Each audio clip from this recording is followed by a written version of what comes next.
Anak-anak kelas 2 yang penuh semangat, bagaimana kabar kalian hari ini?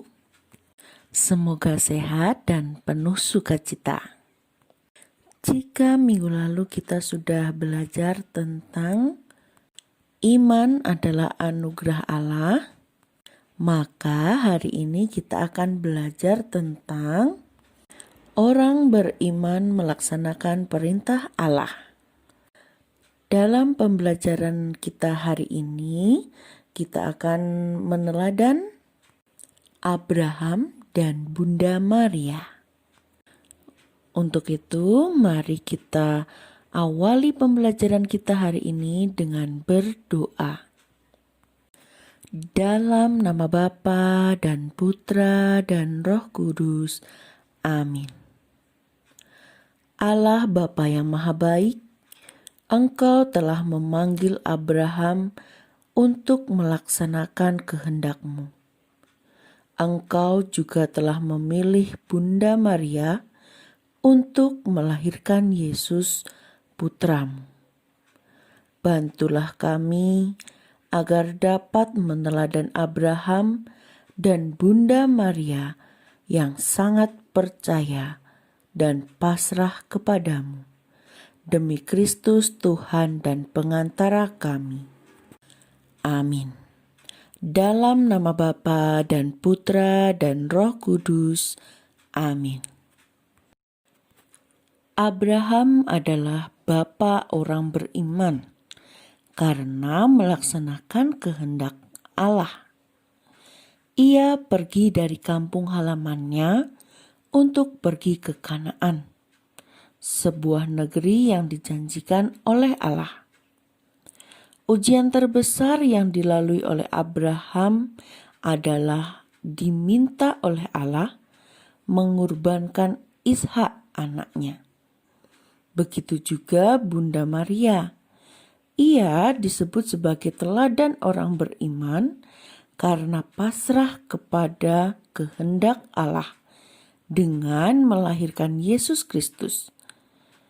Kisah tentang iman Abraham dan Bunda Maria yang melaksanakan kehendak Allah dapat kita pelajari dalam pelajaran hari ini. Nah, sekarang anak-anak silakan simak kisah Abraham mempersembahkan Ishak berdasarkan kitab Kejadian bab 22 ayat 1 sampai 19. Pada suatu senja, Abraham duduk di depan kemahnya. Ia termenung dan berpikir, janji Allah akan memberikan keturunan yang banyak belum terwujud. Dan tidak mungkin terwujud, sebab aku sudah tua. Begitu juga Sarah, istriku. Namun aku tetap percaya akan janji Tuhan. Pada suatu hari, Abraham kedatangan 3 orang tamu. Tamu itu sebenarnya adalah utusan Allah. Abraham tidak mengenal tamu itu, namun ia menyambut mereka dengan ramah dan menghidangkan makanan serta minuman kepada mereka. Selesai makan, tamu itu berkata, "Di mana Sarah istrimu?" Abraham menjawab, "Di dalam rumah." Berkatalah tamu itu kepada Abraham, "Tahun depan kami akan kembali dan pada waktu itu Sarah istrimu akan mempunyai seorang anak laki-laki." Sarah yang ada di dalam rumah tersenyum mendengar perkataan tamunya itu. Ia berkata dalam hati, "Aku sudah tua dan layu. Bagaimana mungkin dapat mengandung dan melahirkan?" Tamu itu berkata, "Mengapa Sarah tersenyum? Sungguh tahun depan Sarah akan mempunyai seorang anak laki-laki." Setelah berkata demikian, ketiga tamu itu berpamitan. Apa yang dikatakan tamu itu benar terjadi. Pada hari tuanya, Sarah mengandung dan melahirkan seorang anak laki-laki yang diberi nama Ishak. Allah setia dan menepati janjinya. Abraham dan Sarah sangat gembira mendapat Ishak di usia tuannya. Mereka sangat mengasihi Ishak. Tetapi kegembiraan Abraham dan Sarah tidak berlangsung lama. Ketika Ishak bertambah besar, pada suatu malam, tiba-tiba Abraham mendengar suara Allah. Allah berkata kepada Abraham, "Abraham, ambillah Ishak dan bawalah ke tanah Moria. Persembahkanlah dia sebagai kurban bakaran kepadaku." Itu berarti Abraham diminta untuk menyembelih Ishak dan membakarnya sebagai persembahan kepada Allah. Abraham sangat terkejut. Abraham sangat mencintai Ishak. Ia berkata kepada Allah, "Ya Allah, Ishak adalah satu-satunya anakku. Dia satu-satunya anakku. Dia satu-satunya sumber harapanku untuk mendapatkan keturunan sebanyak bintang di langit." Abraham sedih sambil memandang wajah Ishak yang tertidur pulas. Abraham sangat mencintai Ishak, tetapi ia lebih menaati perintah Allah. Keesokan harinya, Abraham membelah kayu bakar, menyiapkan pisau dan api. Abraham lalu mengajak Ishak serta dua hambanya ke tanah Moria. Di kaki gunung Moria, Abraham memerintahkan kedua hambanya untuk berhenti dan menunggu. Sedangkan ia dan Ishak meneruskan perjalanan ke puncak gunung. Abraham meletakkan kayu bakar di pundak Ishak, sedangkan ia sendiri membawa pisau dan api. Di tengah perjalanan, Ishak bertanya, "Ayah, kita sudah membawa api, pisau, dan kayu bakar. Tetapi mana anak domba untuk kurban bakaran itu?" Sahut Abraham, "Allah akan menyediakannya, anakku." Tak lama kemudian, sampailah mereka di tempat yang dikatakan Allah kepada Abraham. Abraham mengumpulkan batu-batu yang ada di situ dan membuat altar dari batu-batu tersebut. Kemudian ia menyusun kayu bakar di atas altar. Abraham mengambil pisau dan siap menyembelih Ishak. Tiba-tiba terdengar suara malaikat Tuhan. "Abraham, Abraham, jangan bunuh anak itu. Sekarang Tuhan tahu bahwa engkau setia dan taat pada kehendak Allah." Abraham tidak jadi menyembelih Ishak. Segera dilepaskannya ikatan Ishak dan diturunkannya dari meja altar. Tiba-tiba Abraham mendengar suara anak domba. Abraham menoleh dan melihat seekor anak domba jantan di belakangnya yang tanduknya tersangkut di semak-semak. Abraham segera mengambil anak domba itu dan berkata kepada Ishak, "Anakku, inilah domba yang disediakan Allah untuk kurban kita." Abraham menyembelih domba itu dan mengorbankannya sebagai persembahan pengganti Ishak anaknya. Setelah selesai mempersembahkan kurban, mereka turun dan pulang. Allah sangat setia akan janjinya. ia memanggil Abraham, kemudian memberikan janjinya kepada Abraham.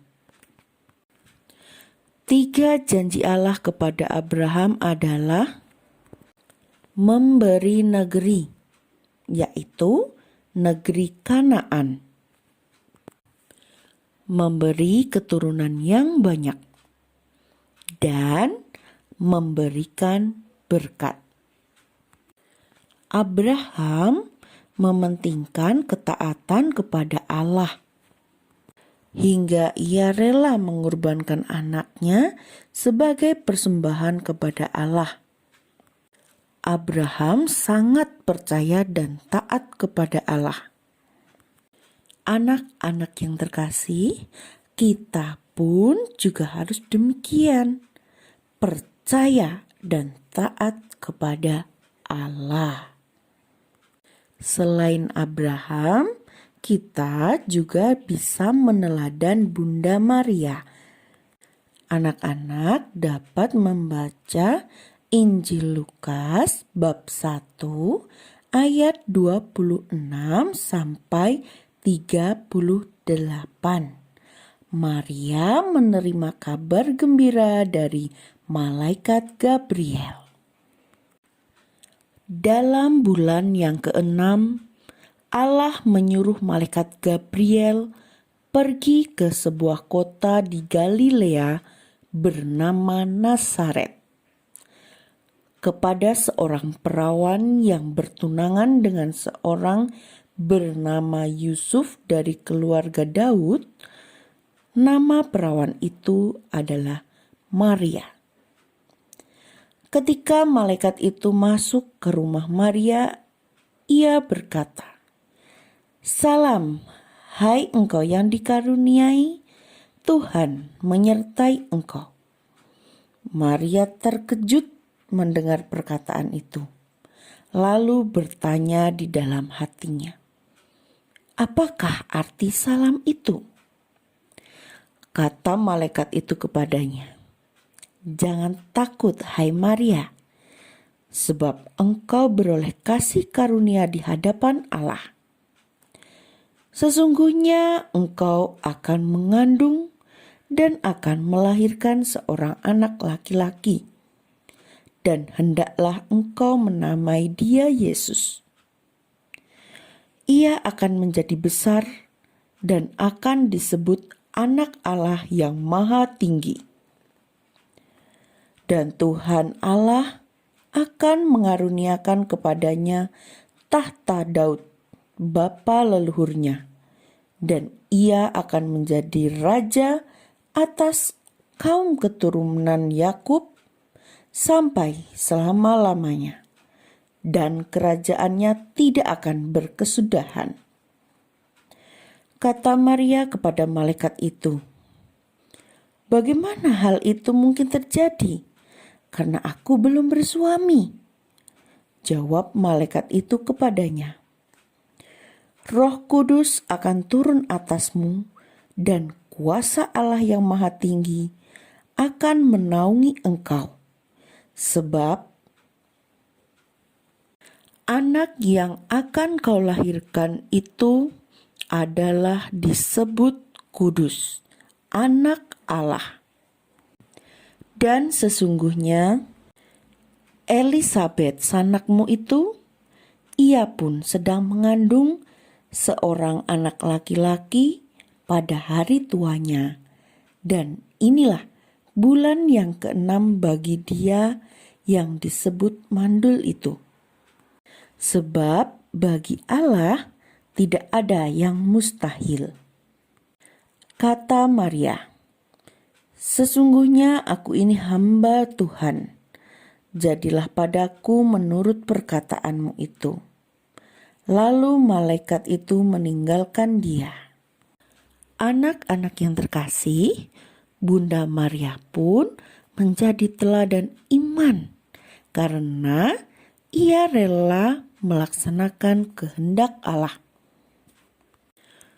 Bunda Maria rela menerima tugas untuk mengandung Yesus. Walaupun nyawa, sebagai taruhannya.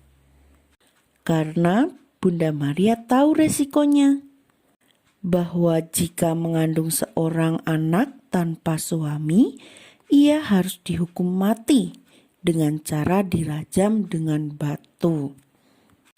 Tetapi Bunda Maria tetap menerima semuanya itu, dan hasilnya ia pun dipilih sebagai Bunda Allah. Nah, dari kisah Abraham dan Bunda Maria, kita diharapkan mau melaksanakan kehendak Allah. Masih banyak anak yang tidak taat kepada orang tuanya.